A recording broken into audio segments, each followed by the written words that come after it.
Aroma melati dan sedap malam menyeruak lembut, mengisi setiap sudut aula hotel bintang 5 yang disulap menjadi panggung sakral. Pendingin ruangan bekerja tanpa suara, menyebarkan hawa sejuk yang kontras dengan kehangatan yang seharusnya meliputi sebuah perayaan cinta. Di pelaminan yang berhias gebyok ukir berwarna putih gading, Amara duduk bersimpuh di samping Reno, pria yang beberapa menit lalu telah sah menjadi suaminya. Jemarinya terasa dingin di dalam genggaman Reno yang hangat. Gaun pengantin yang ia kenakan terasa pas di badan, sebuah desain klasik yang elegan namun tidak berteriak kemewahan. Pilihan yang sengaja ia ambil, sebuah kompromi antara seleranya yang sederhana dan keinginan keluarga Reno akan sebuah pesta yang megah. Dari sudut matanya, Amara bisa melihat ibunya, Ibu Wati, duduk di barisan keluarga. Wanita parubaya itu tampak begitu ayu dalam balutan kebaya kutu baru berwarna lavender. Kain batiknya yang sederhana namun serasi memancarkan keanggunan yang tak lekang oleh waktu. Seulas senyum tulus tak pernah lepas dari bibirnya. Senyum yang sama yang selalu berhasil menenangkan Amara di saat-saat tersulit. Senyum itu adalah rumahnya. Di seberang sana, duduk calon ibu mertuanya, atau lebih tepatnya, kini sudah menjadi ibu mertuanya, Ibu Ratna. Wanita itu adalah antitesis dari ibunya.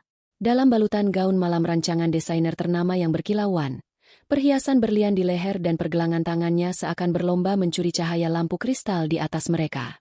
Senyumnya ada, tapi tidak mencapai matanya.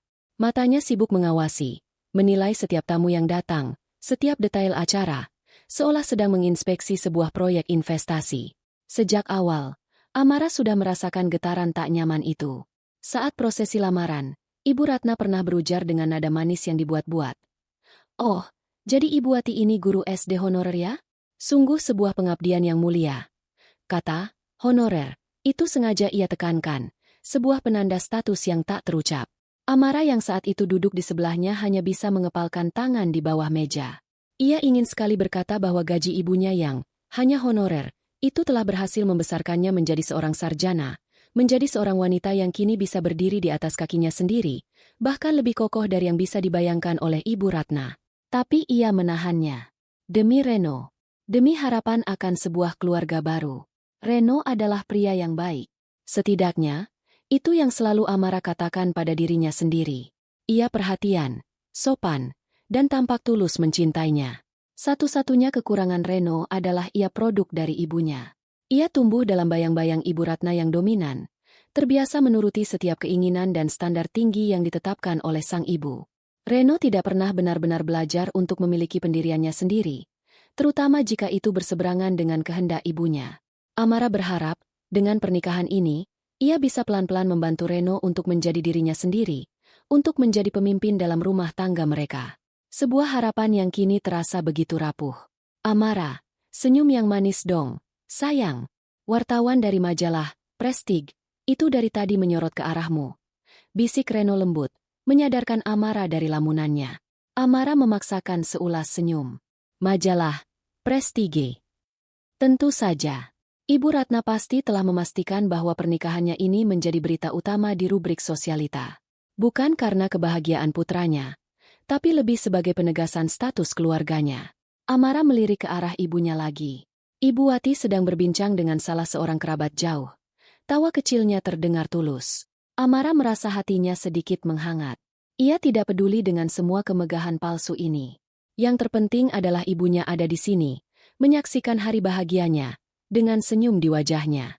Setidaknya, untuk saat ini, itu sudah cukup.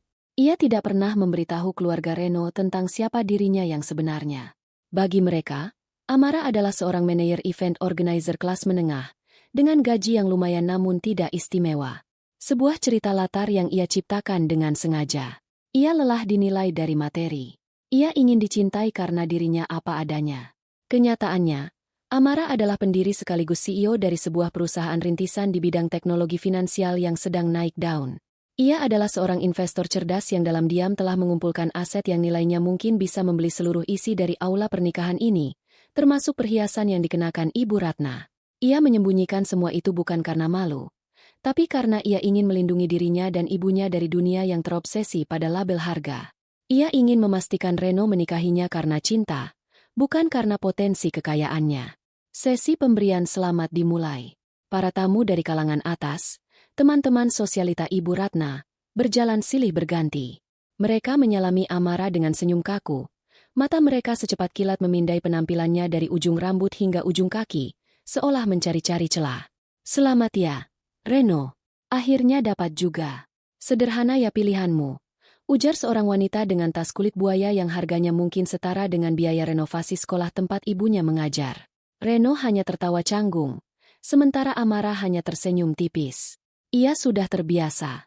Giliran keluarga dan teman-teman Amara yang naik ke pelaminan.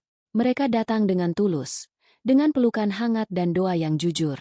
Hadiah yang mereka bawa terbungkus kertas kado sederhana, isinya mungkin seperangkat alat makan atau sprei katun biasa. Namun bagi Amara, itu jauh lebih berharga daripada amplop tebal dari kolega bisnis Ibu Ratna. Saat rombongan guru dari sekolah ibunya datang, suasana menjadi sedikit canggung. Mereka tampak begitu kontras dengan tamu-tamu lainnya. Kebaya mereka sederhana, riasan mereka tipis. Namun mata mereka memancarkan kebahagiaan murni untuk Ibu Wati dan putrinya. Ibu Ratna, yang berdiri tak jauh dari sana, berbisik kepada salah seorang temannya, namun suaranya yang tajam cukup untuk terdengar oleh Amara. Lihat itu, Jeng. Besanku bawa rombongan sirkus. Aduh, malu-maluin saja. Untung wartawan lagi fokus ke meja makan. Darah Amara mendidih. Ia menatap tajam ke arah ibu mertuanya. Reno, yang juga mendengarnya, hanya menyentuh lengan Amara pelan. Sabar, sayang. Mama cuma bercanda. Bisiknya. Bercanda? Amara ingin sekali berteriak. Tapi ia melihat wajah ibunya yang tetap tersenyum, seolah tak mendengar apa-apa. Ibu Wati meraih tangannya, mengelusnya lembut. Sebuah isyarat untuk tetap tenang. Sekali lagi, Amara menelan amarahnya. Ia melakukannya untuk ibunya. Puncak dari semua kepura-puraan ini akhirnya tiba. Saat sesi foto keluarga besar, di mana kedua keluarga seharusnya berbaur menjadi satu, insiden kecil itu terjadi. Ibu Wati, yang berdiri sedikit di belakang, mencoba bergeser untuk memberikan ruang lebih bagi fotografer. Tanpa sengaja, sikunya menyenggol tas tangan salah seorang teman dekat Ibu Ratna, wanita dengan tas kulit buaya tadi. Tas itu tidak jatuh, hanya sedikit terdorong. Namun reaksi yang ditimbulkan jauh dari kata sepadan. Aduh, pekik wanita itu, sambil memeriksa tasnya dengan panik seolah baru saja terkena cairan asam. Hati-hati dong, Bu. Ini tas Hermes, tahu. Ibu Wati, dengan wajah pias, segera menangkupkan kedua tangannya. Maaf, Bu, saya tidak sengaja. Sungguh, saya minta maaf. Ujarnya dengan suara bergetar. Ibu Ratna yang melihat kejadian itu dari dekat, seolah mendapatkan amunisi yang ia tunggu-tunggu. Ini adalah kesempatan emas untuk menunjukkan superioritasnya, untuk menegaskan jurang pemisah antara dunianya dan dunia besannya. Ia berjalan mendekat, bukan untuk menengahi, tapi untuk memperkeruh suasana. Wajahnya yang tadi dipasangi senyum palsu kini mengeras seperti batu. Ia menatap Ibu Wati dari atas ke bawah dengan pandangan menghina. Hari yang seharusnya sempurna itu kini berada di ambang kehancuran, menunggu satu kalimat pemicu untuk meledak menjadi serpihan. Dan Amara tahu, ledakan itu tak akan bisa lagi ia cegah. Maaf? Kamu pikir kata maaf bisa memperbaiki kalau tas ini lecet? Suara Ibu Ratna melengking, membelah kemeriahan pesta yang mulai riuh. Musik yang tadinya mengalun lembut kini terasa seperti iringan sebuah drama tragedi.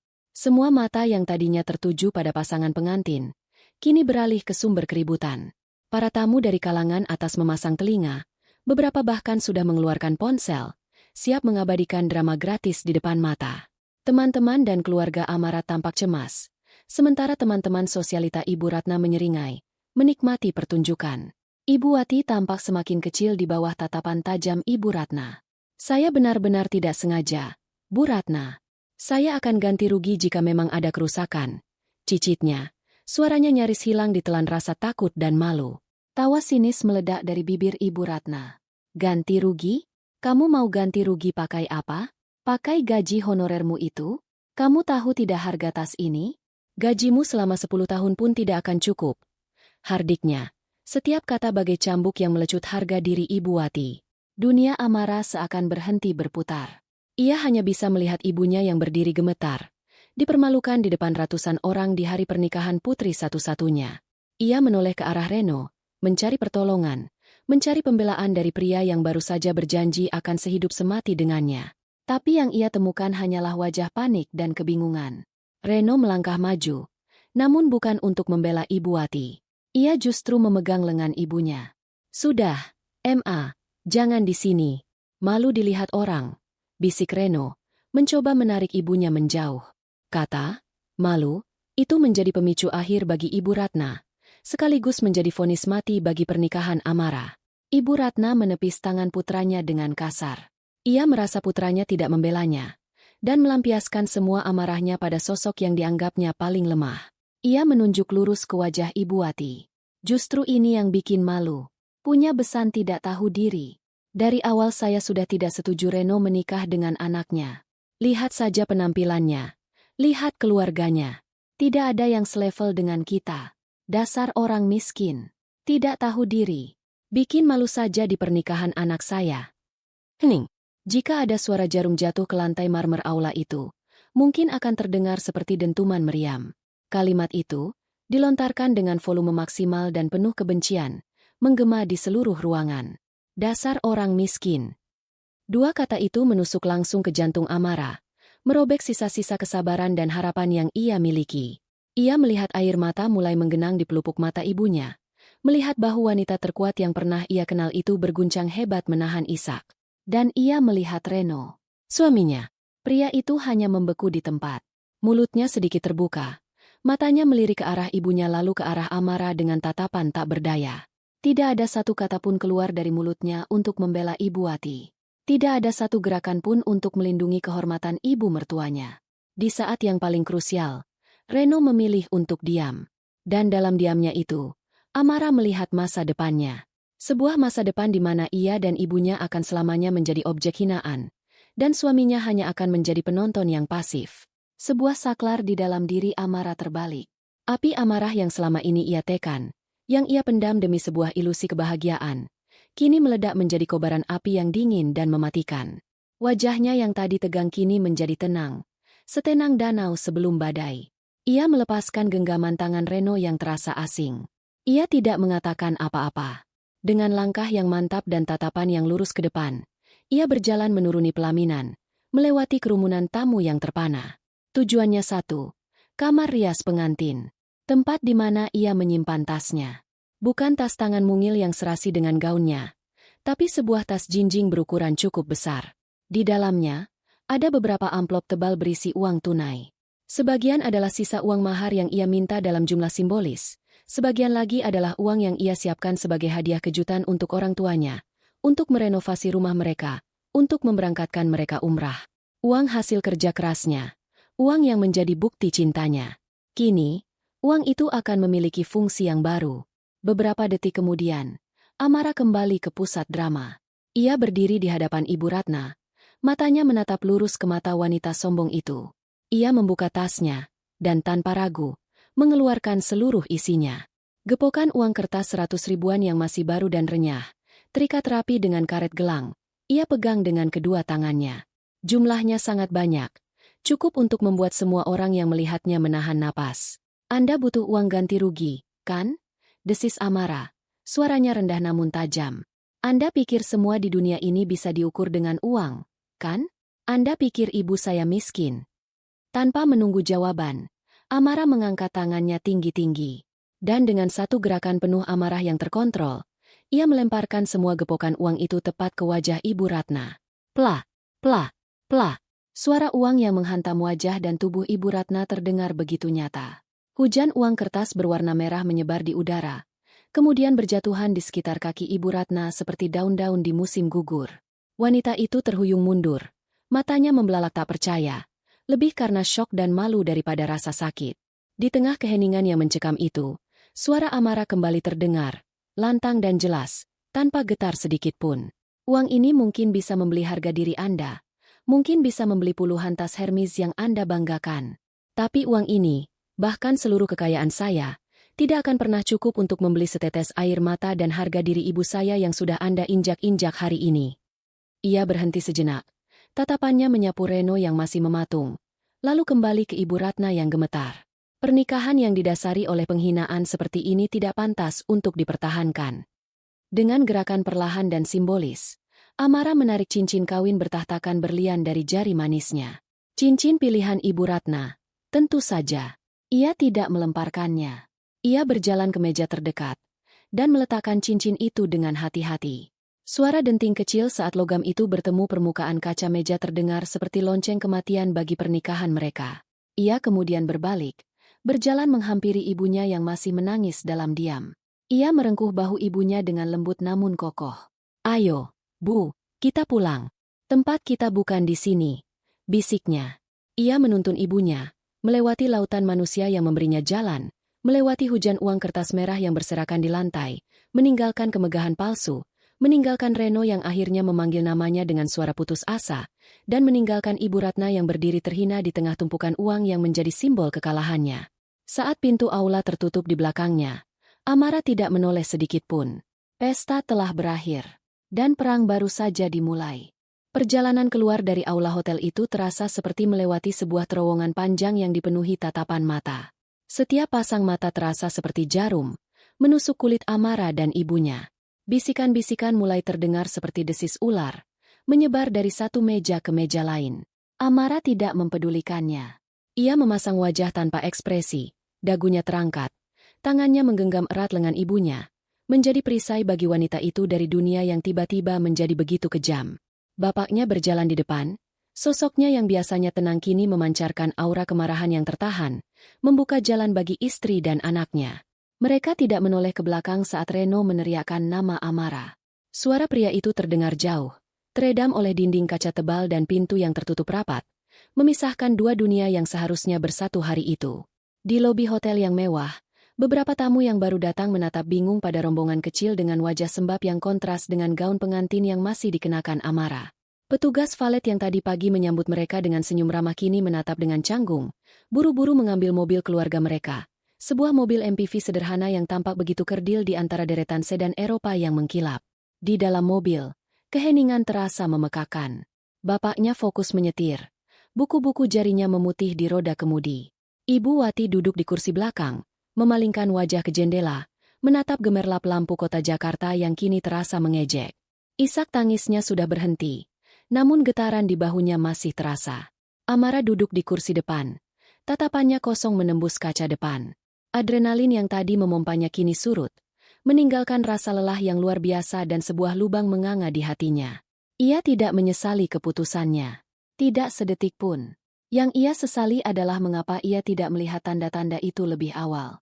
Mengapa ia membiarkan dirinya terbuai oleh harapan palsu. Ia mengingat semua momen kecil yang seharusnya menjadi peringatan.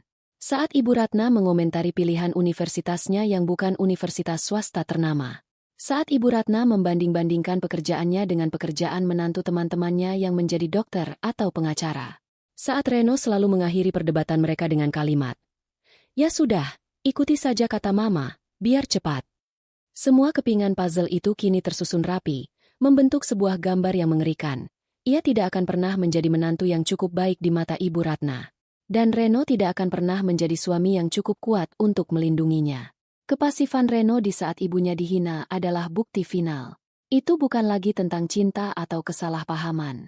Itu tentang karakter. Dan karakter Reno ternyata serapuh yang ia takutkan. Perjalanan dari pusat kota ke rumah mereka di pinggiran terasa seperti perjalanan lintas waktu. Gedung-gedung pencakar langit yang angkuh perlahan digantikan oleh ruko-ruko, lalu jalanan yang lebih sempit, dan akhirnya masuk ke komplek perumahan mereka yang tenang. Saat mobil berhenti di depan rumah bercat krem yang sederhana, kontrasnya terasa begitu menyakitkan. Disinilah ia dibesarkan, di dalam rumah yang penuh cinta dan tawa, bukan kemewahan. Disinilah ibunya menunggunya pulang sekolah setiap hari, dengan segelas teh hangat dan cerita. Disinilah ayahnya mengajarinya naik sepeda. Rumah ini adalah saksi dari semua perjuangan dan kebahagiaan mereka. Dan hari ini, pemilik rumah ini, ratu di istana kecil ini, telah dihina sehina-hinanya. Bapaknya mematikan mesin. Keheningan kembali menyelimuti.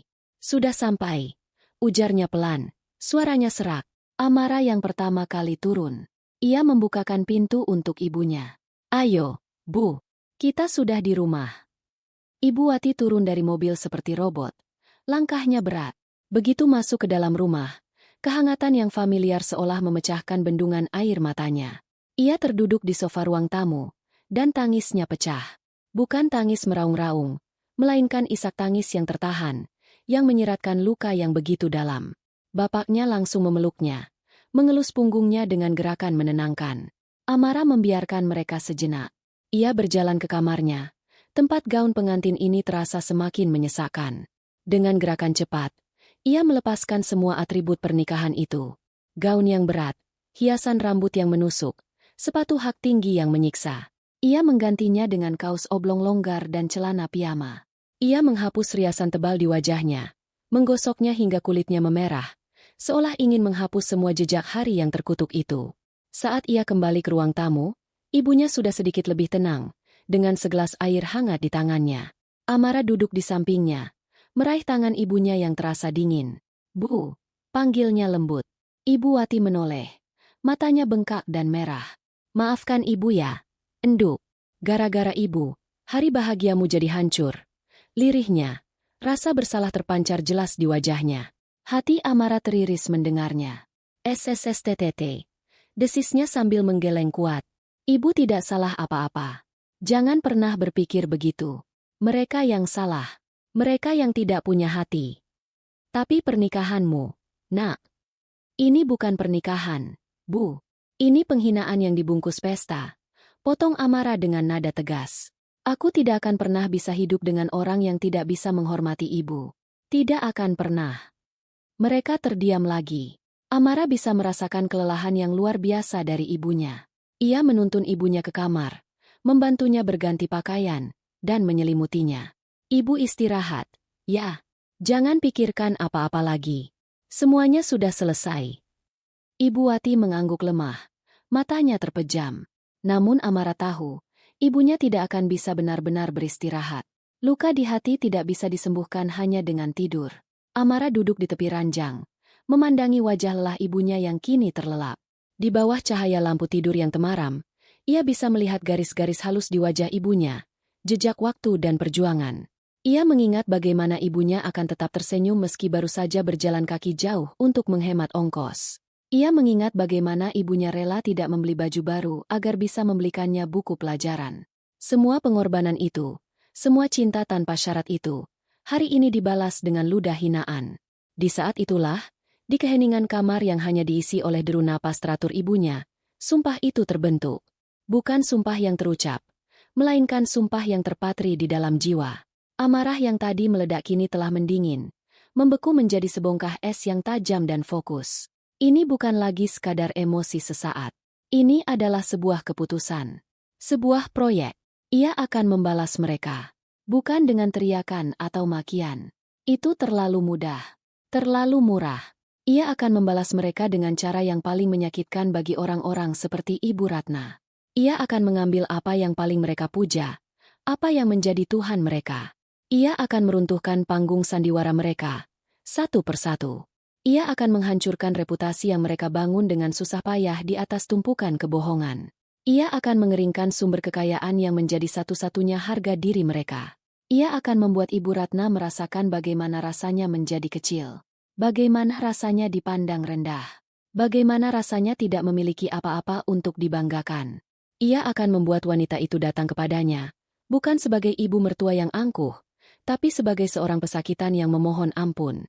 Dan ampunan itu hanya akan diberikan jika ia bersujud di kaki wanita yang telah ia hina. Bersujud di kaki Ibu Wati. Amara mengelus lembut rambut ibunya.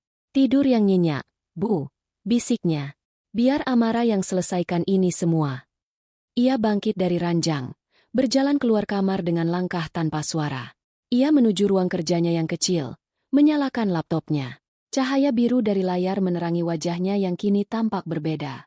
Tidak ada lagi kelembutan seorang pengantin. Yang ada hanyalah ketenangan dingin seorang predator yang telah menandai mangsanya. Perang baru saja dimulai, dan ia sudah menyusun strategi untuk serangan pertama. Fajar baru saja menyingsing saat Amara sudah duduk tegak di depan laptopnya. Semalam ia tidak tidur sama sekali. Matanya mungkin merah, tapi pikirannya sejernih kristal. Kamar tidurnya yang nyaman kini telah ia sulap menjadi pusat komando. Sisa-sisa euforia pernikahan, seperti bunga ucapan selamat yang belum sempat ia buka, telah ia singkirkan ke sudut ruangan, tak terlihat. Yang ada di hadapannya kini hanyalah layar laptop, secangkir kopi hitam pekat, dan sebuah buku catatan kosong yang siap diisi dengan rencana-rencana tajam. Ia bukan lagi Amara si pengantin yang patah hati. Ia adalah Amara, sang pendiri fintech, seorang ahli strategi yang terbiasa membedah laporan keuangan rumit dan memprediksi pergerakan pasar. Kini, keahlian itu akan ia gunakan untuk tujuan yang sangat pribadi. Targetnya adalah keluarga Herlambang, dengan fokus utama pada matriarknya, Ratna Herlambang. Langkah pertama adalah pengumpulan data. Ia tidak bisa menyerang secara buta. Ia butuh peta. Ia butuh denah kelemahan lawan. Tangannya bergerak lincah di atas papan ketik, membuka aplikasi pesan terenkripsi. Ia mencari satu nama di kontaknya, Baskoro. Baskoro bukanlah detektif swasta biasa yang mengurusi kasus perselingkuhan. Ia adalah seorang information broker, seorang penyedia data intelijen kelas atas yang biasanya disewa oleh korporasi besar untuk due diligence sebelum merger atau akuisisi. Amara pernah menggunakan jasanya untuk memeriksa latar belakang seorang calon investor yang mencurigakan. Baskoro bekerja cepat, akurat, dan yang terpenting, sangat rahasia. Panggilan terhubung tanpa nada tunggu. Amara, sapa sebuah suara berat di seberang sana, tanpa basa-basi. Baskoro, saya punya pekerjaan untukmu. Balas Amara, suaranya datar. Saya dengarkan.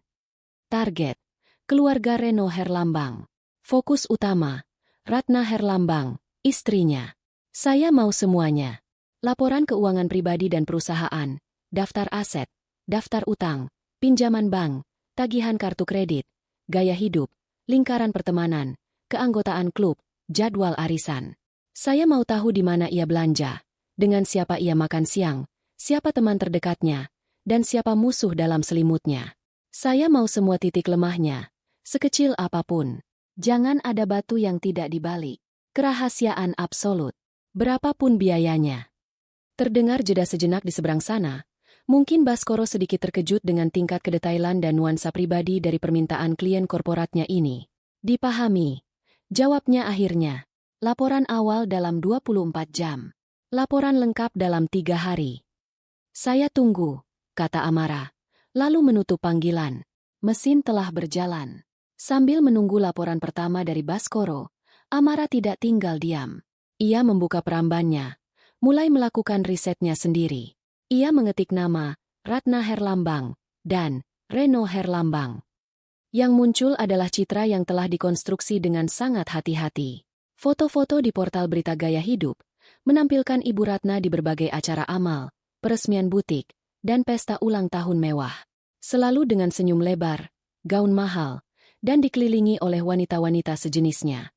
Profil media sosialnya terkunci rapat.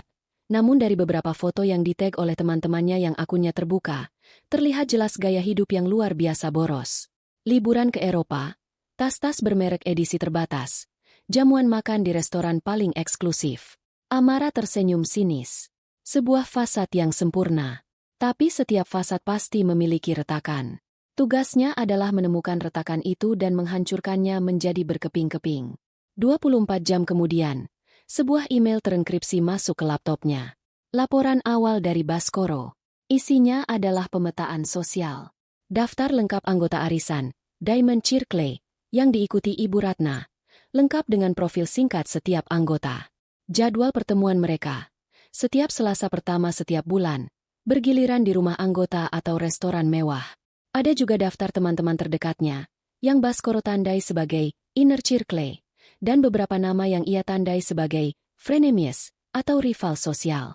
Ini adalah medan pertempuran pertama. Sambil menunggu laporan keuangan yang lebih dalam, Amara mulai bekerja. Ia membuat beberapa akun media sosial anonim, dengan foto profil dan latar belakang palsu yang dibuat dengan sangat meyakinkan. Ia mulai masuk ke grup-grup gosip sosialita di Facebook dan forum-forum daring. Ia tidak melakukan apa-apa dulu, hanya mengamati, mempelajari bahasa mereka, dinamika mereka, dan siapa saja pemain utamanya. Hari berikutnya, Amara harus menjalani kehidupannya yang lain. Ia memimpin rapat dewan direksi perusahaannya melalui konferensi video. Wajahnya terpampang di layar besar di ruang rapat. Tampak tenang dan berwibawa. Ia memaparkan strategi ekspansi perusahaannya ke pasar Asia Tenggara, menjawab pertanyaan-pertanyaan tajam dari para direktur dengan data dan logika yang tak terbantahkan. Tidak ada yang tahu bahwa di balik citra CEO yang brilian itu, Otaknya juga sedang memproses cara terbaik untuk menghancurkan kehidupan sosial seorang ibu rumah tangga di Jakarta. Proposal diterima dengan suara bulat. "Selamat, Amara," kata ketua dewan di akhir rapat. Amara hanya mengangguk tipis. "Terima kasih. Saya akan pastikan eksekusinya berjalan lancar." Setelah rapat selesai, email kedua dari Baskoro masuk. Kali ini isinya lebih juicy. Beberapa tagihan kartu kredit atas nama Ibu Ratna dan suaminya, Bapak Anwar Herlambang. Angkanya fantastis. Pengeluaran puluhan juta rupiah dalam sebulan untuk butik-butik mewah, perawatan kecantikan, dan restoran. Yang lebih menarik adalah adanya beberapa notifikasi pembayaran minimum dan denda keterlambatan. Retakan pertama mulai terlihat. Puncaknya datang di hari ketiga. Baskoro meminta pertemuan tatap muka. Mereka bertemu di sebuah kafe sepi di pinggir kota. Baskoro, seorang pria parubaya dengan penampilan biasa yang tidak akan menarik perhatian, meletakkan sebuah map tebal berwarna coklat di atas meja. "Semuanya ada di dalam," ujarnya pelan. Amara membuka map itu. Isinya adalah sebuah dosier yang merangkum semua kebohongan keluarga Herlambang. Laporan keuangan perusahaan properti milik Bapak Anwar Herlambang, PT Herlambang Jaya Perkasa, menunjukkan kerugian selama 3 kuartal berturut-turut. Mereka memiliki beberapa proyek apartemen kecil yang mangkrak karena salah urus dan kekurangan modal. Utang mereka ke bank menumpuk. Yang lebih parah, rumah mewah yang mereka tinggali dan pamerkan ternyata diagunkan ke bank dengan nilai pinjaman yang sangat tinggi, dan mereka sudah beberapa kali menunggak cicilan. "Mereka besar pasak daripada tiang," kata Baskoro, seolah membaca pikiran Amara. Gaya hidup sosialita itu dibiayai dari utang. Mereka berusaha mati-matian mempertahankan citra untuk menarik investor baru bagi perusahaan suaminya. Tapi sejauh ini belum ada yang mau masuk. Mereka diambang kebangkrutan. Amara menutup map itu perlahan. Jantungnya berdebar, bukan karena gugup, tapi karena sebuah kepuasan yang dingin. Ia telah menemukan pusat gempa dari seluruh bangunan kebohongan ini. Semuanya saling terkait. Status sosial Ibu Ratna bergantung pada kekayaan suaminya. Kekayaan suaminya bergantung pada citra yang mereka tampilkan. Jika salah satu pilar itu runtuh, maka semuanya akan ikut hancur. "Kerja bagus, Baskoro. Transfer akan masuk dalam 1 jam," kata Amara sambil berdiri.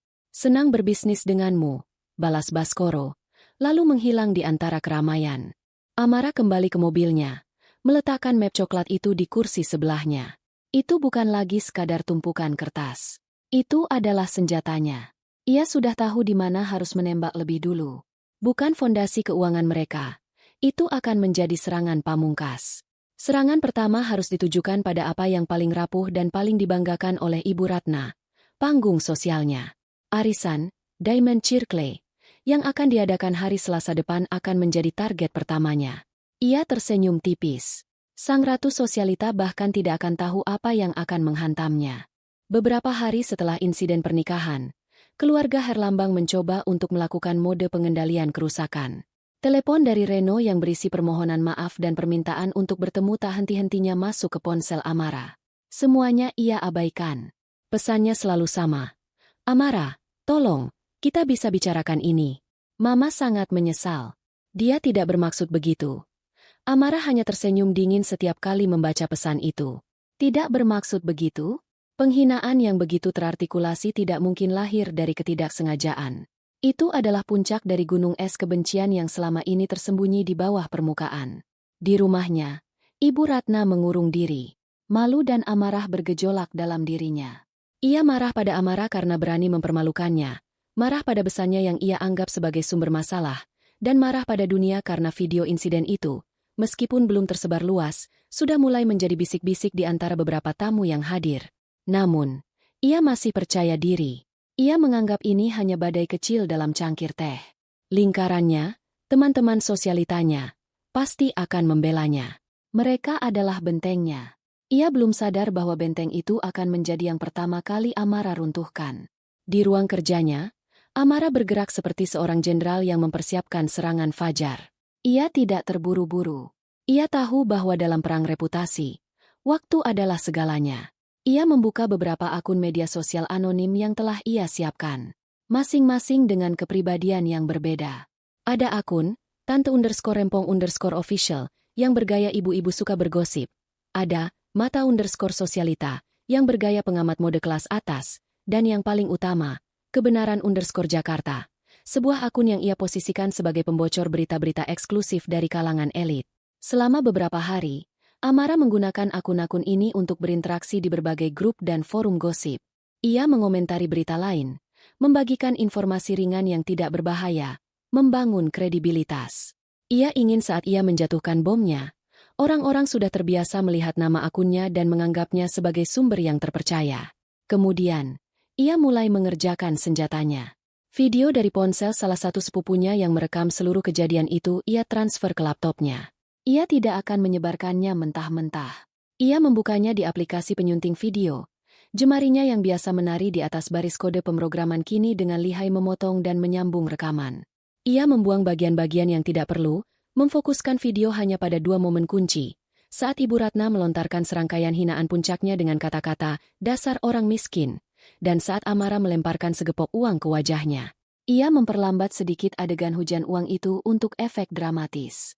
Kemudian, ia menambahkan teks besar berwarna merah menyala di bagian bawah video. Ratu Sosialita hina besan di depan ratusan tamu. Harga diri dibayar lunas. Senjatanya telah siap. Sekarang ia hanya perlu menunggu momen yang tepat untuk menembakkannya. Dari laporan Baskoro, ia tahu bahwa arisan Diamond Circle akan diadakan hari Selasa depan di sebuah Presidential Suite hotel mewah di pusat Jakarta. Itu adalah panggung yang sempurna. Hari Selasa pun tiba. Amara bisa membayangkan suasana di dalam suite itu. Aroma parfum mahal bercampur dengan aroma kue-kue kecil dari Prancis. Suara tawa renyah yang dipaksakan. Percakapan yang berputar tentang liburan ke Maldives, tas Birkin keluaran terbaru, atau keluhan tentang sulitnya mencari asisten rumah tangga yang bisa dipercaya. Di tengah-tengah semua itu, Ibu Ratna akan duduk, berusaha tampil normal, seolah insiden pernikahan itu tidak pernah terjadi.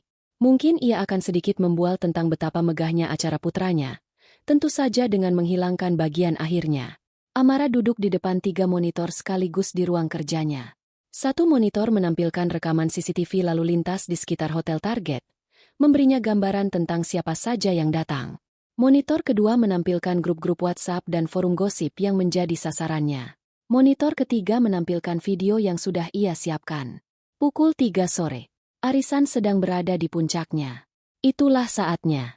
Dengan beberapa klik, Amara melepaskan senjatanya. Ia mengunggah video itu secara serentak ke berbagai platform melalui akun-akun anonimnya. Link video itu ia sebarkan di puluhan grup gosip dengan keterangan yang provokatif. Viralkan. Kesombongan yang tak terbatas dari seorang yang mengaku berkelas. Di dalam Presidential Suite, suasana yang tadinya riuh mendadak berubah. Seorang wanita, sebut saja Ibu Feni, rival sosial Ibu Ratna, adalah yang pertama kali melihatnya. Ponselnya bergetar. Sebuah notifikasi dari grup gosip langganannya. Matanya membelalak saat melihat judul video itu.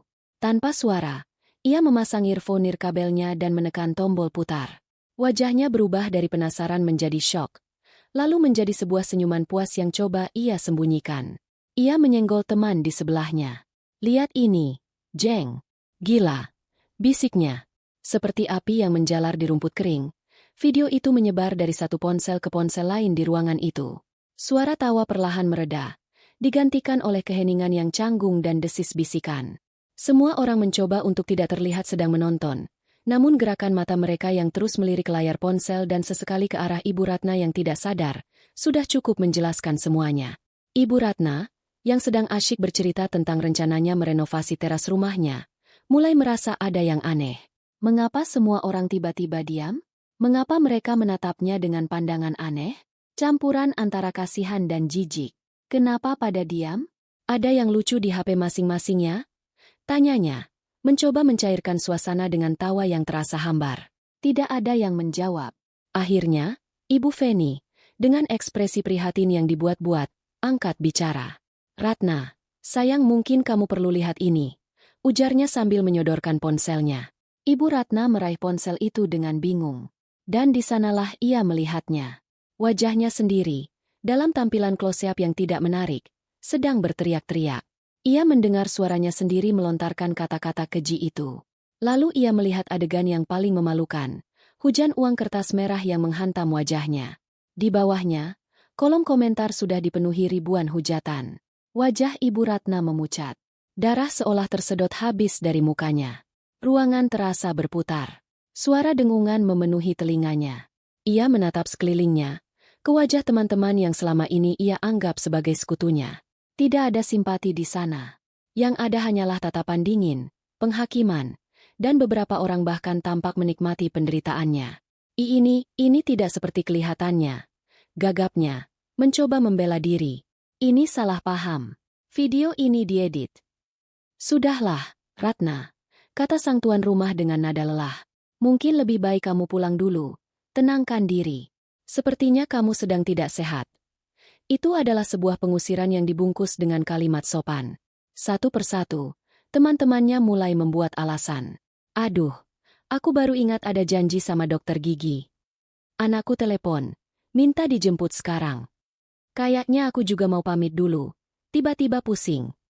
Dalam waktu kurang dari 15 menit, ruangan itu hampir kosong. Yang tersisa hanyalah Ibu Ratna yang duduk membeku di sofa mewah, dan beberapa pelayan hotel yang menatapnya dengan canggung. Penghinaan ini terasa 1000 kali lebih menyakitkan daripada lemparan uang Amara. Ini adalah pembunuhan karakter di depan umum, dilakukan di atas panggung yang paling ia banggakan. Ia mengambil tasnya dengan tangan gemetar dan berjalan keluar dari suite itu, melewati lobi hotel dengan kepala tertunduk untuk pertama kalinya dalam hidupnya. Di ruang kerjanya, Amara memantau semuanya dengan kepuasan dingin. Ia melihat jumlah penonton videonya meroket. Puluhan ribu, ratusan ribu, lalu menembus angka 1 juta. Nama Ratna Herlambang menjadi trending topik di Twitter Indonesia, dengan tagar mertua sombong. Ia membaca komentar-komentar netizen yang tanpa ampun. Ada yang mencaci makinya, ada yang membuat meme dari wajahnya, ada pula yang melacak dan menyebarkan alamat rumahnya. Serangan pertama berhasil. Benteng sosial Ibu Ratna telah runtuh.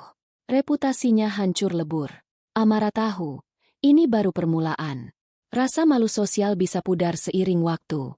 Ia harus menyerang pilar berikutnya. Pilar yang menopang semua gaya hidup palsu itu. Ia kembali membuka laptopnya. Kini folder yang ia buka adalah map coklat dari Baskoro. Folder berisi laporan keuangan PT Herlambang Jaya Perkasa. Saatnya memulai serangan kedua. Beberapa minggu setelah badai sosial itu, kehidupan keluarga Herlambang berubah drastis. Ibu Ratna tidak lagi berani keluar rumah. Dering telepon terasa seperti teror, karena seringkali itu adalah wartawan dari media gosip atau sekadar orang iseng yang ingin memakinya. Teman-teman sosialitanya telah memblokir nomornya.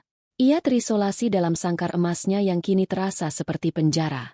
Bapak Anwar Herlambang, suaminya, juga merasakan dampaknya.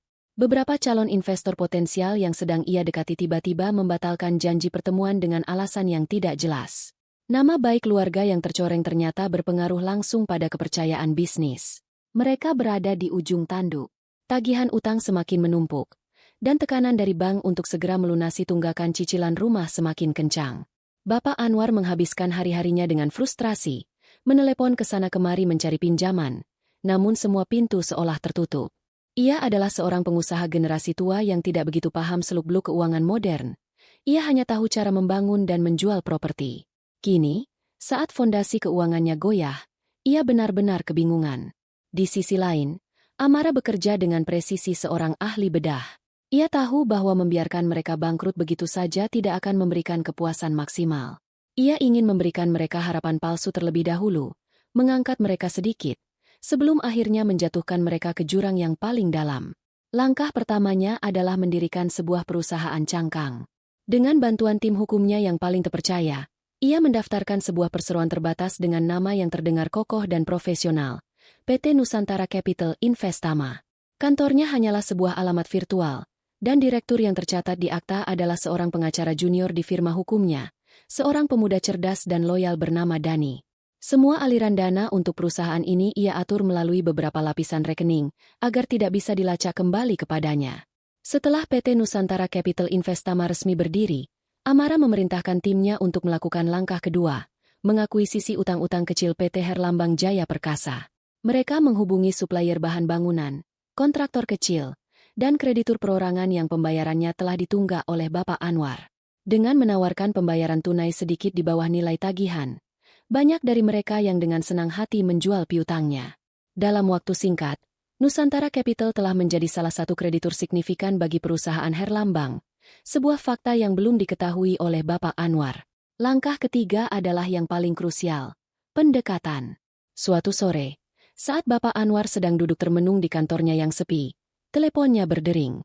Sebuah nomor tak dikenal. Dengan malas ia mengangkatnya. "Selamat sore, dengan Bapak Anwar Herlambang."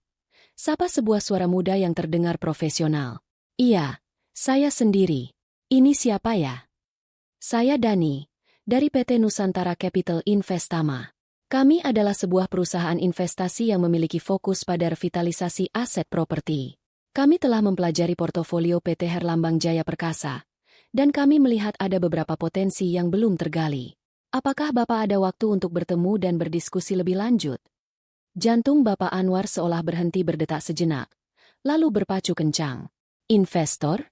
Di saat seperti ini? Ini seperti oase di tengah padang pasir. "Oh, tentu saja. Kapan dan di mana?" Jawabnya dengan antusiasme yang tidak bisa disembunyikan. Pertemuan diatur di sebuah restoran hotel yang netral. Dani, sang direktur palsu, datang dengan setelan jas mahal dan membawa sebuah proposal tebal yang tampak mengesankan. Ia memaparkan rencana investasi yang terdengar sangat masuk akal. Nusantara Capital akan menyuntikkan dana segar dalam jumlah besar untuk menyelesaikan proyek apartemen yang mangkrak dan melunasi utang-utang kecil. Sebagai imbalannya, mereka akan mengambil alih 60% saham perusahaan. Bagi Bapak Anwar, ini adalah tawaran yang pahit namun tidak bisa ditolak. Kehilangan kendali mayoritas atas perusahaan rintisannya memang menyakitkan, tapi alternatifnya adalah kebangkrutan total. Yang terpenting, dengan suntikan dana ini, ia bisa menyelamatkan rumahnya dari sitaan bank. "Saya setuju," kata Bapak Anwar setelah berpikir sejenak. "Tapi ada satu masalah. Utang terbesar kami adalah kepada Bank Mega Jaya, yang juga menjadi agunan rumah kami. Mereka sudah mengancam akan melakukan lelang." Dani tersenyum tenang, persis seperti yang telah diinstruksikan oleh Amara. "Tenang saja, Pak. Kami paham. Bagian dari kesepakatan ini adalah kami akan mendampingi Bapak untuk bernegosiasi dengan bank. Dengan adanya kami sebagai investor baru yang solid, saya yakin bank akan bersedia melakukan restrukturisasi utang Bapak." Bapak Anwar merasa seperti baru saja diangkat dari lumpur hisap. Malam itu, ia pulang ke rumah dengan berita gembira. "Semuanya akan baik-baik saja, Ma," katanya pada Ibu Ratna. "Ada investor besar yang mau masuk. Kita selamat." Ibu Ratna menangis haru. Secercah harapan muncul di tengah kegelapan yang menyelimuti mereka. Ia mulai berhayal, mungkin setelah ini mereka bisa pindah ke luar negeri, memulai hidup baru di mana tidak ada yang mengenal mereka. Seminggu kemudian, hari penentuan itu tiba. Pertemuan tiga pihak diadakan di kantor pusat Bank Mega Jaya. Bapak Anwar datang bersama Dani, merasa jauh lebih percaya diri. Di hadapan mereka duduk kepala departemen kredit bank dan beberapa stafnya. Pertemuan berjalan lancar pada awalnya. Pihak bank menyambut baik kehadiran Nusantara Capital. Mereka menyatakan bersedia untuk menjadwal ulang utang Bapak Anwar dan menghentikan proses lelang, dengan satu syarat mutlak. Suntikan dana dari Nusantara Capital harus masuk rekening perusahaan paling lambat akhir minggu ini sebagai bukti keseriusan. "Tentu saja," kata Dani dengan meyakinkan. "Komitmen kami sudah bulat." Kepala Departemen Kredit tersenyum lega. Ia menyodorkan dokumen perjanjian restrukturisasi ke hadapan Bapak Anwar. "Kalau begitu, silakan Bapak tanda tangan di sini. Setelah itu, kami tinggal menunggu konfirmasi transfer dari pihak Nusantara Capital." Dengan tangan sedikit gemetar karena bahagia, Bapak Anwar meraih pulpen. Inilah momen penyelamatannya. Ia akan menandatangani dokumen itu. Tepat saat ujung pulpennya hampir menyentuh kertas, ponsel Dani bergetar. Ia melirik layarnya, sebuah pesan singkat dari Amara. "Sekarang." Dani mengangkat wajahnya, ekspresinya yang tadi ramah kini berubah menjadi dingin dan formal. "Tunggu sebentar," katanya. Semua orang menatapnya. "Maaf, Bapak Anwar, bapak-bapak dari pihak bank," ujar Dani dengan suara yang jelas dan tanpa emosi. "Kami baru saja menerima instruksi final dari Dewan Komisaris kami di pusat.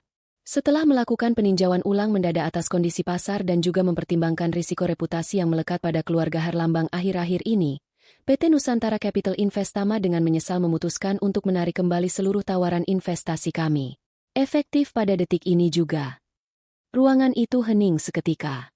Bapak Anwar menatap Dani dengan tidak percaya. Apa? Apa maksudmu? Tapi Anda sudah janji. Dani tidak mempedulikannya. Ia menoleh ke arah kepala Departemen Kredit. Dan sebagai informasi tambahan, Bapak-bapak, PT Nusantara Capital Investama, dalam kapasitasnya sebagai kreditur yang telah mengakuisisi beberapa piutang PT Herlambang Jaya Perkasa dari pihak ketiga, dengan ini secara resmi menyatakan akan melayangkan somasi dan menagih seluruh utang yang jatuh tempo. Surat resmi akan menyusul dari tim hukum kami. Bom kedua meledak dengan daya hancur yang jauh lebih dahsyat. Pihak bank, yang melihat investor andalan menarik diri dan kreditur lain mulai menagih, langsung berubah sikap. Wajah kepala Departemen Kredit mengeras. Kalau begitu, tidak ada yang perlu dibicarakan lagi. Perjanjian restrukturisasi ini batal. Kami akan melanjutkan proses penyitaan aset dan pelelangan sesuai prosedur. Dani berdiri, merapikan jasnya. Tugas saya di sini sudah selesai. Permisi. Ia berjalan keluar ruangan tanpa menoleh sedikit pun, meninggalkan Bapak Anwar yang terduduk lemas di kursinya. Pulpen yang tadi ia genggam dengan penuh harapan jatuh ke lantai dengan suara pelan. Dunianya runtuh dalam waktu kurang dari 5 menit. Ia kehilangan perusahaannya. Ia kehilangan rumahnya.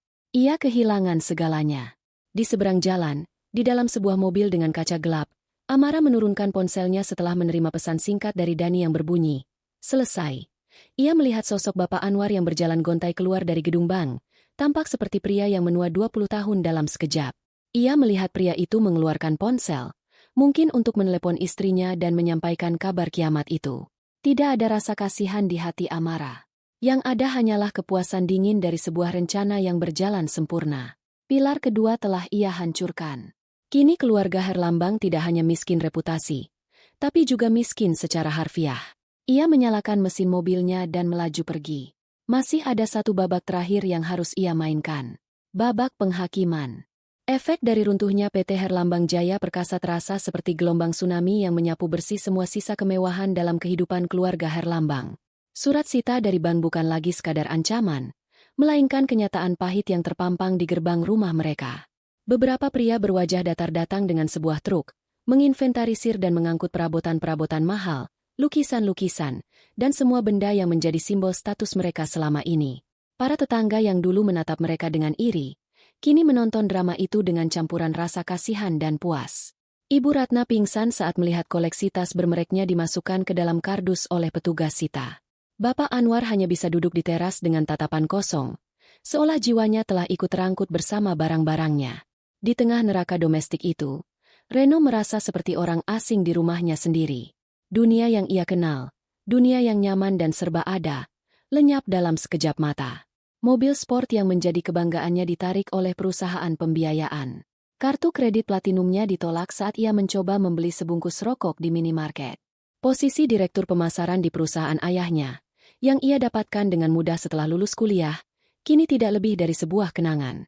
Ia benar-benar jatuh ke titik nol. Teman-temannya yang dulu selalu ada saat ia mentraktir mereka di klub malam paling mahal, kini mendadak sulit dihubungi. Panggilan teleponnya tidak diangkat. Pesannya hanya dibaca tanpa dibalas. Ia akhirnya mengerti arti dari kesepian yang sesungguhnya. Selama beberapa minggu pertama, Reno dipenuhi amarah. Ia marah pada Amara, menganggap wanita itu iblis berdarah dingin yang tega menghancurkan keluarganya. Ia marah pada keadaan. Namun, saat hari-hari berlalu dan kenyataan pahit semakin mencengkeram, kemarahan itu perlahan terkikis, digantikan oleh sesuatu yang lain. Keputusasaan. Setiap malam, ia mendengar ibunya menangis di kamar sebelah.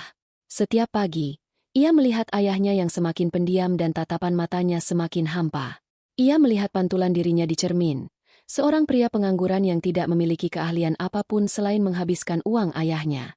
Di tengah keheningan malam yang menyiksa di rumah kontrakan sempit yang kini mereka tinggali, sebuah kilas balik terus menghantuinya. Ia kembali ke aula pernikahan itu. Ia melihat lagi wajah Ibu Wati yang pias menahan malu. Ia mendengar lagi suara ibunya yang melengking penuh hinaan. Dan yang paling menyakitkan, ia melihat dirinya sendiri. Seorang pria dewasa, seorang suami, yang hanya berdiri mematung. Ia tidak mengatakan apa-apa. Ia tidak melakukan apa-apa. Ia membiarkan ibu dari wanita yang ia cintai dipermalukan di depan matanya. Dan satu-satunya kekhawatirannya saat itu adalah malu dilihat orang. Rasa malu yang sesungguhnya baru ia rasakan sekarang. Bukan malu karena miskin, tapi malu karena menjadi seorang pengecut. Ia akhirnya mengerti. Amarah tidak menghancurkan mereka tanpa alasan. Amarah hanya memberikan sebuah respons yang setimpal atas sebuah aksi. Dan aksi pemicunya adalah kesombongan ibunya dan kelumpuhan dirinya. Dengan kesadaran yang menyakitkan itu, Reno mengambil keputusan. Ia harus menemui Amarah. Bukan lagi untuk marah-marah, tapi untuk memohon. Ia tidak peduli lagi dengan harga dirinya, karena ia sadar ia memang tidak memilikinya. Menemukan Amarah ternyata lebih sulit dari yang ia bayangkan. Nomor ponselnya sudah tidak aktif. Akun media sosialnya sudah lama dihapus. Rumah orang tuanya tampak kosong. Dalam keputusasaannya, ia melakukan sesuatu yang seharusnya ia lakukan sejak dulu. Ia mencari nama Amarah Anindita di Google. Hasil pencarian itu membuatnya tertegun. Artikel dari berbagai media bisnis ternama muncul di halaman pertama. Amarah Anindita, CEO Fintech, Dana Cerdas, masuk daftar 30 under 30 Forbes Asia. Wawancara eksklusif dengan Amarah Anindita, otak di balik revolusi pembayaran digital. Foto-foto Amarah terpampang di mana-mana. Bukan Amarah dengan senyum sederhana yang ia kenal, melainkan Amarah dengan tatapan tajam dan setelan bisnis yang berwibawa, berdiri di panggung konferensi internasional atau di depan gedung pencakar langit dengan logo perusahaannya. Reno merasa perutnya mual. Jadi selama ini, wanita yang akan ia nikahi, wanita yang ibunya sebut miskin dan tidak selevel, adalah seorang raksasa industri teknologi, seorang wanita yang kekayaannya mungkin puluhan kali lipat lebih besar dari gabungan seluruh aset keluarganya di masa jaya mereka. Ironi itu terasa seperti sebuah tamparan yang sangat keras. Betapa bodohnya dia. Betapa butanya dia dan ibunya. Dengan informasi baru ini, ia tahu kemana harus pergi. Ia menggunakan sisa uang di sakunya untuk naik ojek online menuju gedung perkantoran megah di pusat distrik bisnis Jakarta. Nama perusahaan, Dana Cerdas, terpampang dengan huruf perak yang elegan di lobi utama. Ia berjalan ke meja resepsionis dengan langkah ragu. "Selamat siang, saya mau bertemu dengan Ibu Amarah Anindita," ujarnya pada resepsionis yang menatapnya dengan pandangan menilai. "Apakah sudah ada janji, Pak?" tanya resepsionis itu dengan sopan namun tegas. "Belum. Tapi tolong sampaikan, ini Reno. Ini sangat penting." Resepsionis itu menelepon ke interkom. Setelah beberapa saat, ia menatap Reno kembali. "Mohon maaf, Pak, jadwal Ibu Amarah hari ini sangat padat. Bapak bisa meninggalkan pesan." Penolakan itu sudah ia duga. Tapi ia tidak akan menyerah. "Tidak apa-apa. Saya akan tunggu di sini," katanya, lalu duduk di salah satu sofa empuk di lobi. Ia menunggu. 1 jam, 2 jam, 3 jam. Ia melihat para karyawan yang sibuk berlalu lalang. Semuanya tampak cerdas dan dinamis. Ia merasa semakin kecil dan tidak pada tempatnya. Akhirnya, saat hari sudah beranjak sore, seorang asisten pribadi berpenampilan rapi menghampirinya. "Bapak Reno, Ibu Amarah bersedia menemui Anda. 15 menit. Mari, ikut saya." Jantung Reno berdebar kencang saat ia melangkah masuk ke dalam lift pribadi yang membawanya ke lantai paling atas. Pintu lift terbuka, menampilkan sebuah kantor yang luasnya mungkin setara dengan seluruh lantai dasar rumahnya dulu. Dindingnya terbuat dari kaca, menyajikan pemandangan kota Jakarta yang spektakuler. Perabotannya minimalis dan mahal. Dan di balik sebuah meja besar dari kayu solid, duduklah Amarah. Ia tampak berbeda. Rambutnya ditata rapi. Ia mengenakan sebuah blus sutra berwarna navy yang sederhana namun memancarkan kemewahan. Tatapannya tajam. Wajahnya tenang tanpa ekspresi. Ini bukan Amarah kekasihnya. Ini adalah Amarah sang CEO. "Duduk," kata Amarah. Suaranya dingin, menunjuk kursi di depan mejanya. Reno duduk dengan canggung. "Amarah aku."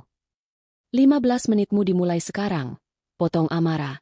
Matanya melirik sekilas ke jam tangannya.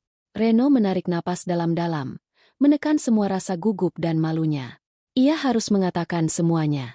"Aku datang ke sini untuk minta maaf." Mulainya, suaranya sedikit bergetar. "Aku minta maaf atas semuanya. Atas apa yang ibuku katakan, dan atas apa yang tidak aku katakan. Aku salah. Aku pengecut. Aku seharusnya membelamu dan ibumu hari itu, tapi aku tidak melakukannya. Dan aku menyesalinya setiap hari sejak saat itu." Ia menatap Amarah, mencari sedikit saja perubahan di wajah wanita itu, tapi tidak ada. Aku tahu sekarang siapa kamu sebenarnya. Aku bodoh. Kami semua bodoh. Tapi aku mohon, Amara, hentikan semua ini. Kasihanilah orang tuaku. Mereka sudah hancur. Ayahku sakit-sakitan. Ibuku tidak berhenti menangis. Mereka sudah mendapatkan hukuman mereka.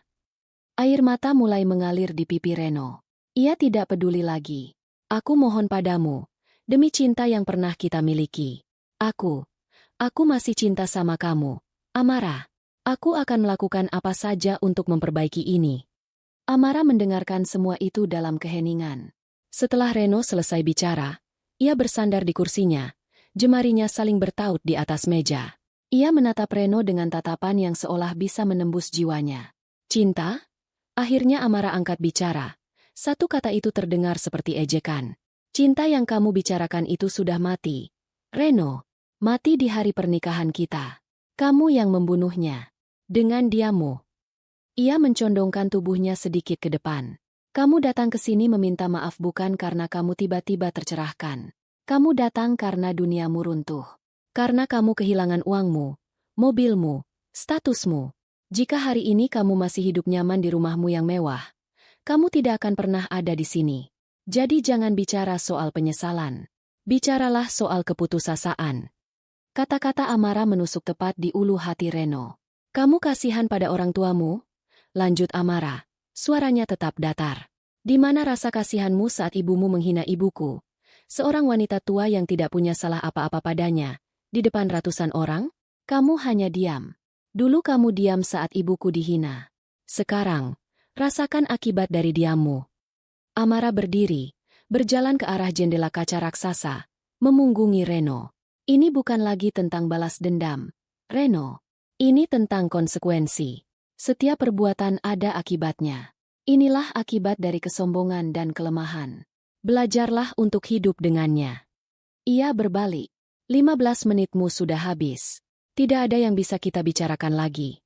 Ia menekan sebuah tombol di interkomnya. Tolong antar bapak ini keluar. 2 orang petugas keamanan masuk ke dalam ruangan. Reno menatap Amara dengan tatapan hancur. Air matanya mengalir deras. Semua harapannya pupus.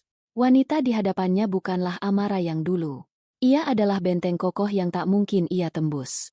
Sambil terisak, ia membiarkan petugas keamanan menggiringnya keluar dari istana kaca itu, kembali ke dunianya yang kini telah menjadi puing-puing. Hidup di rumah kontrakan petak di gang sempit adalah sebuah siksaan bagi Ibu Ratna. Panas yang menyengat, suara berisik dari tetangga yang seolah tak punya dinding, dan aroma got yang sesekali menguar masuk adalah neraka dunia baginya. Ia, yang terbiasa dilayani oleh asisten rumah tangga, kini harus belajar menyapu, mencuci piring, dan menawar harga sayuran di pasar becek. Setiap tugas sederhana itu terasa seperti sebuah penghinaan. Pada awalnya, ia menyalahkan semua orang. Ia menyalahkan suaminya yang dianggapnya tidak becus mengurus bisnis. Ia menyalahkan Reno yang tidak bisa membujuk Amara. Dan yang paling utama, ia menyalahkan Amara, gadis yang ia anggap sebagai jelmaan iblis yang telah merenggut segalanya darinya. Namun seiring berjalannya waktu, saat kemarahan itu mulai lelah dan berganti dengan keputusasaan murni, ia mulai punya banyak waktu untuk berpikir. Ia melihat suaminya yang kini lebih banyak melamun. Sesekali mengeluh sesak di dadanya karena stres. Ia melihat Reno, putra satu-satunya yang ia banggakan, kini menjadi pemurung yang kehilangan semua semangat hidupnya. Putranya telah menceritakan pertemuannya dengan Amara, menceritakan bagaimana ia memohon dan ditolak mentah-mentah. Suatu malam, saat ia tidak bisa tidur karena suara dangdutan dari rumah tetangga, sebuah kesadaran menghantamnya dengan keras. Semua ini berawal darinya. Dari mulutnya. Dari kesombongannya. Satu kalimat hinaan yang ia lontarkan di pesta itu telah memicu rangkaian bencana yang tak terbayangkan. Ia selama ini berpikir bahwa status dan kekayaan adalah segalanya, bahwa orang bisa dinilai dari merek tas atau luas rumahnya. Kini, saat ia tidak punya apa-apa, ia baru sadar betapa kosongnya semua itu. Ia tidak punya teman sejati, ia tidak punya kedamaian, dan ia telah menghancurkan keluarganya sendiri. Puncaknya adalah saat suaminya jatuh pingsan karena tekanan darah tinggi. Mereka harus membawanya ke puskesmas terdekat karena tidak punya uang untuk ke rumah sakit swasta. Melihat suaminya terbaring lemah di ranjang puskesmas yang sederhana, Dengan selang infus menancap di tangannya, pertahanan terakhir Ibu Ratna runtuh. Ia tidak bisa lagi menipu dirinya sendiri. Ia harus melakukan sesuatu. Ia harus menghentikan ini. Dan satu-satunya orang yang bisa melakukannya adalah Amara. Dengan sisa-sisa tenaga dan menelan semua harga dirinya yang sudah tercabik-cabik, Ibu Ratna mengambil keputusan. Ia akan menemui Amara. Perjalanan menuju kantor Amara adalah sebuah prosesi penghinaan tersendiri. Ia harus bertanya pada beberapa orang untuk mencari tahu rute angkutan umum. Ia berdesak-desakan di dalam bus kota yang panas dan pengap. Sesuatu yang tidak pernah ia lakukan selama 30 tahun terakhir. Ia, yang dulu hanya mau kakinya menapak di atas karpet Persia atau marmer Italia, kini harus berjalan di atas trotoar yang retak dan berdebu. Semua orang yang ia lewati adalah orang-orang yang dulu tidak akan pernah ia lirik. Kini, ia adalah salah satu dari mereka. Tidak terlihat, tidak penting. Saat ia akhirnya tiba di depan gedung pencakar langit yang menjulang itu, ia merasa seperti seekor semut yang mencoba masuk ke istana. Dengan langkah gemetar, ia masuk ke lobi yang dingin dan mewah. Ia mendekati meja resepsionis, merasa semua mata menatap pakaiannya yang sederhana dan sedikit kusam. Saya mau bertemu dengan Ibu Amara, ujarnya pada resepsionis. Suaranya nyaris berbisik. Sama seperti Reno, ia mendapatkan jawaban standar. Maaf, Bu, sudah ada janji. Belum. Tolong sampaikan saja. Ini Ratna Herlambang. Ibunya Reno. Saya mohon. Ia menekankan kata, mohon, dengan seluruh keputusasaan yang ia miliki. Resepsionis itu menatapnya dengan aneh. Mungkin mengenali namanya dari berita viral beberapa waktu lalu. Setelah berbicara singkat melalui interkom, wanita muda itu menatap Ibu Ratna kembali. Ibu Amara akan menemui Anda. Silahkan tunggu sebentar. Ibu Ratna tidak disuruh menunggu di lobi. Ia langsung diantar naik ke lantai teratas. Setiap meter lift yang naik terasa seperti menambah beban di pundaknya. Saat pintu lift terbuka, ia melihat kantor yang sama yang telah diceritakan oleh Reno. Sebuah ruang kekuasaan yang terasa begitu mengintimidasi. Amara sedang berdiri di dekat jendela, membelakanginya. Ia tidak berbalik saat Ibu Ratna masuk. Ada perlu apa? Tanya Amara, suaranya dingin, memantul di kaca jendela. Ibu Ratna menelan ludah. Ia berjalan mendekat dengan langkah ragu. Amara saya. Ia tidak sanggup lagi. Pertahanannya jebol. Ia jatuh berlutut di lantai marmer yang dingin itu. Dan tangis yang selama ini ia tahan meledak tanpa bisa dikendalikan. Saya minta maaf, Amara. Isaknya, suaranya parau. Saya minta maaf. Saya tahu saya salah. Saya sombong. Saya jahat. Mulut saya tidak punya kendali. Saya telah menghina kamu. Dan yang paling parah, saya telah menghina ibumu yang begitu baik. Tidak ada alasan untuk perbuatan saya. Saya hanya buta. Buta oleh kesombongan dan gengsi. Ia menundukkan kepalanya hingga dahinya hampir menyentuh lantai. Saya mohon, Amara, ampuni saya. Hentikan semua ini. Suami saya sakit. Anak saya hancur. Kami sudah tidak punya apa-apa lagi. Hukuman ini terlalu berat. Saya tidak tahan lagi. Nak, saya mohon. Amara tetap diam selama beberapa saat, membiarkan isak tangis Ibu Ratna mengisi keheningan kantornya. Kemudian, ia perlahan berbalik. Ia menatap wanita yang sedang bersimpuh di hadapannya. Wanita yang dulu menatapnya dengan penuh penghinaan, kini terbaring di kakinya seperti tumpukan kain lap. Tidak ada kemenangan di mata Amara. Tidak ada kepuasan. Yang ada hanyalah kekosongan yang dingin. Berdirilah, kata Amara. Suaranya tetap datar. Saya tidak butuh Anda berlutut di hadapan saya. Dengan gemetar, Ibu Ratna mencoba berdiri, dibantu oleh asisten Amara yang sejak tadi berdiri diam di sudut ruangan.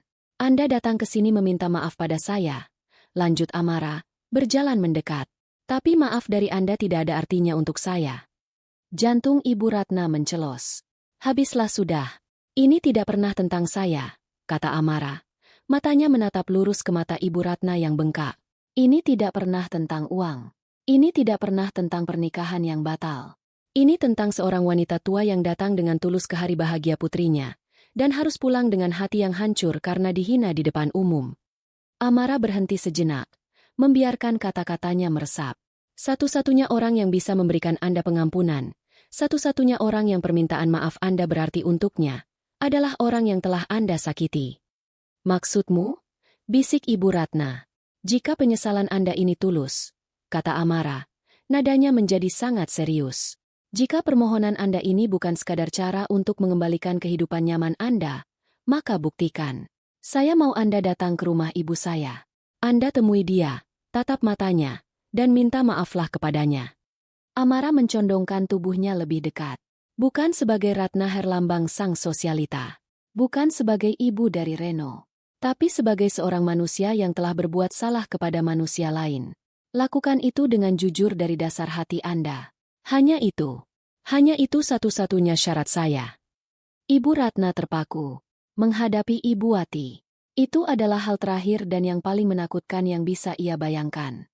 Itu berarti ia harus menatap langsung pada sumber dari semua penderitaannya. Dan mengakui dosanya di hadapan korban yang sesungguhnya.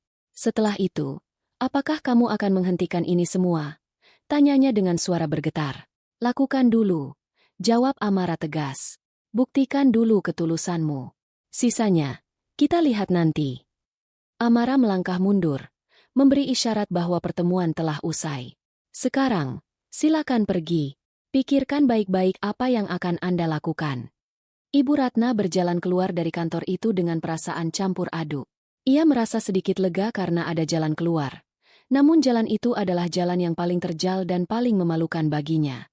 Ia berdiri di depan gedung megah itu, menatap lalu lintas kota yang sibuk. Ia tidak punya pilihan lain. Demi suaminya, demi putranya, dan demi sisa-sisa kewarasannya, ia harus melakukannya. Ia harus menaklukkan iblis terakhir, harga dirinya sendiri, dan menghadapinya di depan wanita yang telah ia hancurkan hatinya. Seminggu setelah pertemuannya dengan Amara, Ibu Ratna hidup dalam limbo. Setiap hari ia berdebat dengan dirinya sendiri. Sebagian dirinya yang masih diselimuti sisa-sisa gengsi berteriak menolak, menganggap ide untuk datang dan meminta maaf secara langsung pada Ibu Wati adalah puncak dari segala penghinaan. Namun, sebagian dirinya yang lain, bagian yang telah luluh lantak oleh penderitaan, tahu bahwa ini adalah satu-satunya jalan. Ia melihat wajah suaminya yang kuyu dan tatapan kosong Reno setiap hari, dan itu menjadi cambuk yang mendorongnya untuk mengambil langkah yang paling sulit dalam hidupnya. Akhirnya, pada suatu pagi yang mendung, ia menyerah. Reno, panggilnya dengan suara serak pada putranya yang sedang duduk melamun di teras kontrakan mereka. Antar ibu ke rumahnya Bu Wati. Reno mengangkat wajahnya, terkejut. Ibu serius. Ibu Ratna mengangguk. Matanya berkaca-kaca. Ibu harus melakukan ini. Ibu tidak bisa hidup seperti ini terus. Reno tidak berkata apa-apa lagi. Ia melihat sebuah kesungguhan yang baru di mata ibunya. Ia mengangguk dan segera memesan ojek online, karena mereka sudah tidak punya kendaraan pribadi lagi.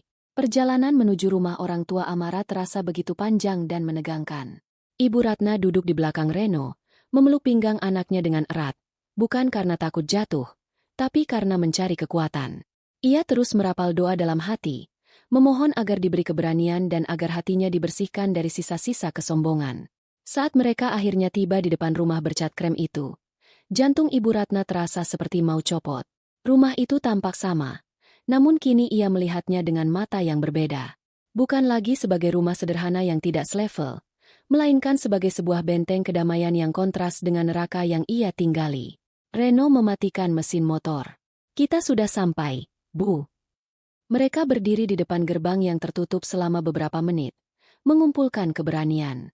Akhirnya, dengan tangan gemetar, Reno menekan bel. Suara bel yang nyaring terasa seperti lonceng penghakiman bagi Ibu Ratna. Tak lama kemudian, pintu terbuka. Sosok Bapak Amara muncul, menatap mereka dengan ekspresi yang sulit diartikan. Reno?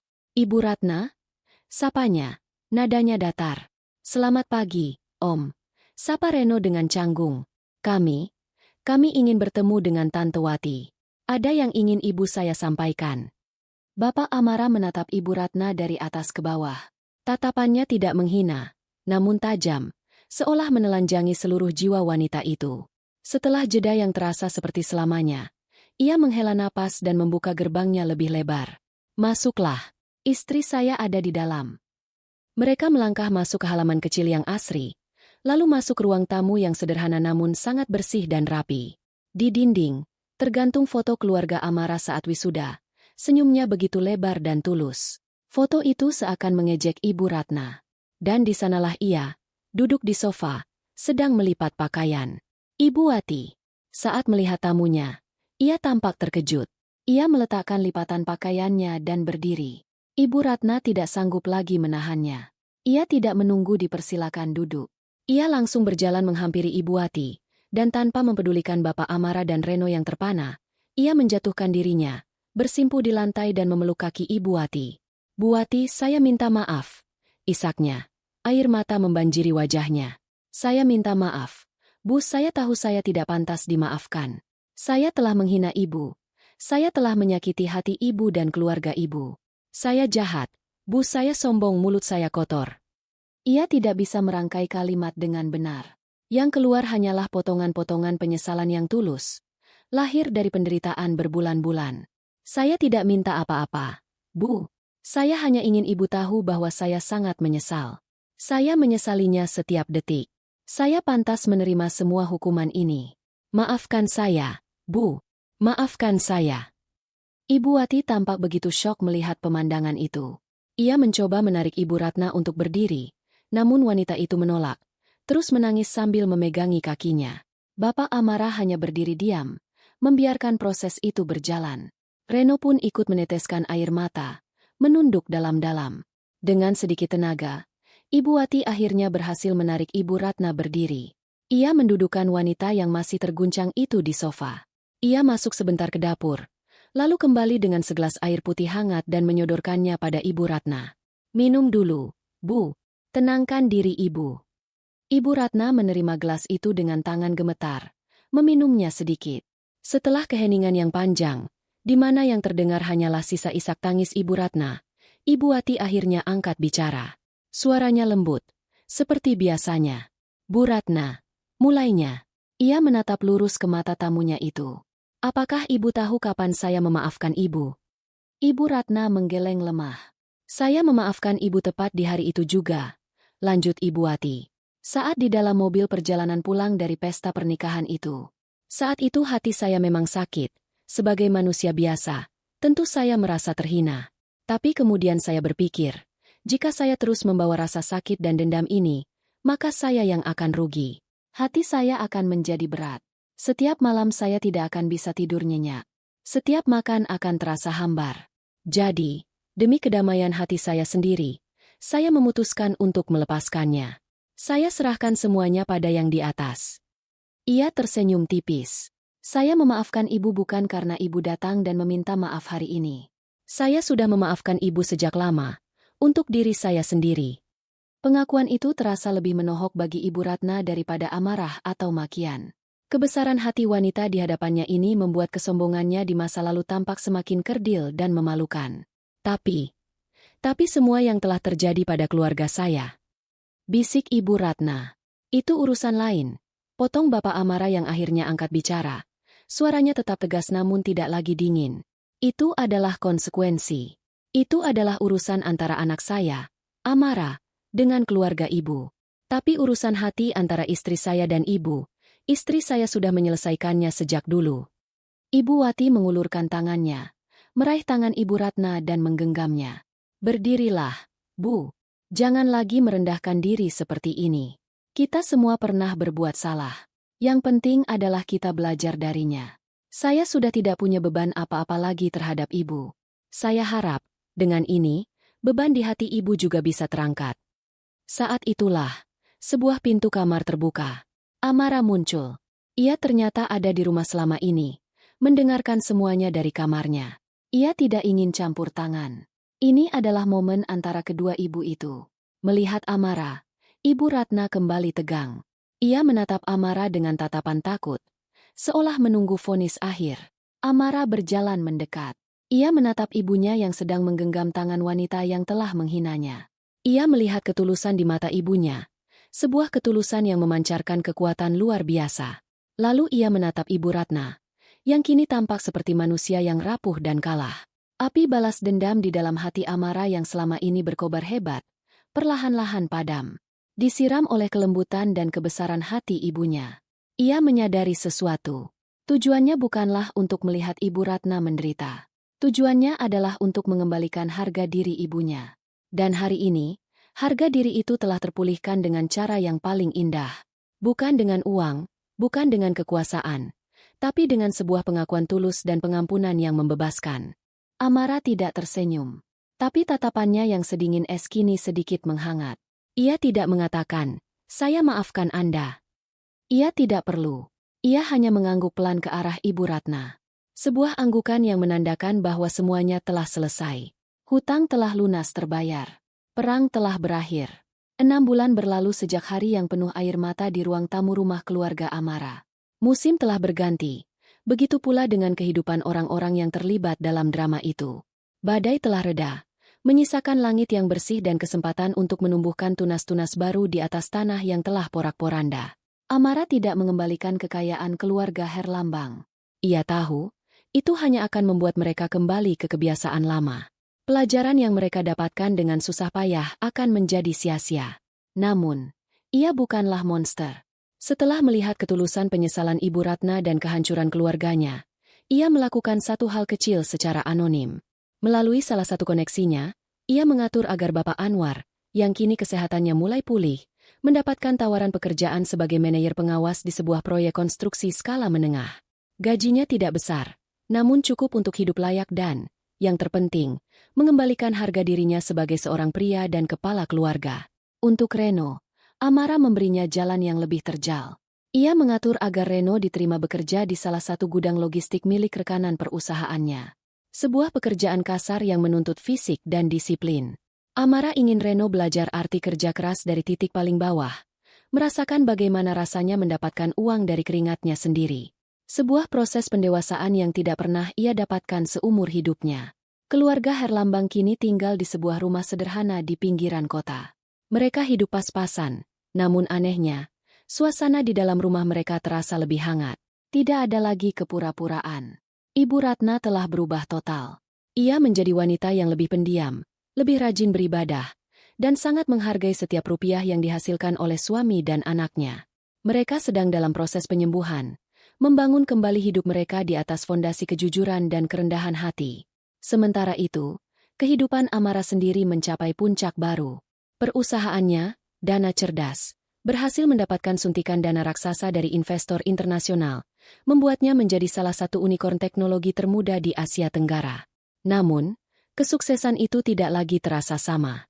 Api ambisinya tidak lagi didorong oleh keinginan untuk membuktikan sesuatu atau untuk membalas dendam. Ia kini bekerja dengan tujuan yang lebih jernih, untuk menciptakan dampak positif. Kedamaian batin yang ia temukan setelah perang berakhir membuatnya menjadi pemimpin yang lebih baik. Ia lebih sabar, lebih bijaksana, dan lebih peduli pada timnya. Ia tidak lagi menyembunyikan identitasnya.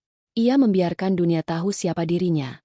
Namun ia tetap memegang teguh prinsip kesederhanaan dalam kehidupan pribadinya. Hal terbesar yang ia lakukan adalah mewujudkan sumpahnya pada sang ibu. Ia mendirikan sebuah yayasan yang ia beri nama, Yayasan Pelitawati. Yayasan ini tidak bertujuan untuk mencari publisitas. Peluncurannya pun diadakan secara sederhana di sebuah balai warga, dihadiri oleh para penerima manfaat pertama. Misinya adalah memberikan beasiswa pendidikan bagi anak-anak dari keluarga kurang mampu, terutama yang dibesarkan oleh ibu tunggal, serta memberikan modal usaha kecil bagi para wanita yang ingin mandiri. Di hari peluncuran itu, Amara memberikan sambutan. Ia tidak berbicara tentang bisnis atau teknologi. Ia berbicara tentang ibunya. Kekayaan saya yang sesungguhnya bukanlah angka yang tertera di rekening bank saya, ujarnya di hadapan hadirin. Kekayaan saya yang sejati adalah seorang ibu yang mengajari saya bahwa harga diri tidak bisa dibeli, bahwa kebaikan adalah kekuatan terbesar, dan bahwa pengampunan adalah jalan menuju kebebasan. Yayasan ini adalah perpanjangan dari cintanya. Semoga bisa menjadi pelita kecil yang menerangi jalan bagi banyak orang, seperti beliau yang selalu menjadi pelita dalam hidup saya. Ibu Wati, yang duduk di barisan depan dengan kebaya sederhananya, meneteskan air mata haru. Ini adalah hadiah terindah yang pernah ia terima seumur hidupnya. Cerita ini berakhir pada suatu sore yang cerah, beberapa minggu setelah peluncuran yayasan itu. Amara sengaja pulang kerja lebih awal dan langsung menuju rumah orang tuanya. Ia menemukan ibunya sedang duduk santai di teras belakang yang telah ia renovasi menjadi sebuah taman kecil yang rimbun dan asri. Di atas meja, tersedia 2 cangkir teh melati hangat dan sepiring singkong goreng. "Loh, sudah pulang, Enduk?" Sapa Ibu Wati dengan senyumnya yang khas. Iya, Bu. Sengaja, kangen teh buatan Ibu. Jawab Amara sambil duduk di kursi rotan di seberang ibunya. Mereka duduk dalam keheningan yang nyaman selama beberapa saat, menikmati semilir angin sore dan aroma bunga Kamboja dari sudut taman. Tidak ada lagi bayang-bayang masa lalu yang kelam. Tidak ada lagi amarah yang terpendam. Yang ada hanyalah kedamaian. Gimana kabar Reno dan keluarganya? Tanya Ibu Wati pelan. Sebuah pertanyaan yang baru berani ia tanyakan sekarang. Amara menyeruput tehnya. Mereka baik-baik saja, Bu. Mereka sedang berjuang. Itu yang terbaik untuk mereka. Ibu Wati mengangguk mengerti. Syukurlah. Semoga mereka selalu diberi kekuatan. Amara tersenyum. Ia menatap wajah ibunya yang teduh, diterpa cahaya senja.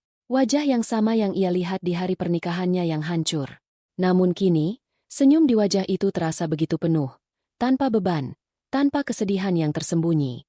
Ia menyadari bahwa perjalanan panjangnya yang penuh amarah dan strategi balas dendam yang rumit, pada akhirnya hanya membawanya kembali ke titik ini, duduk di teras rumah bersama ibunya, merasakan kedamaian yang tidak bisa dibeli dengan uang sebanyak apapun.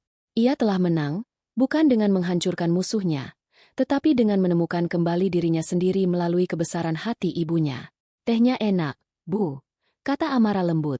Tentu saja, jawab Ibu Wati sambil tertawa kecil. Kan dibuatnya pakai cinta.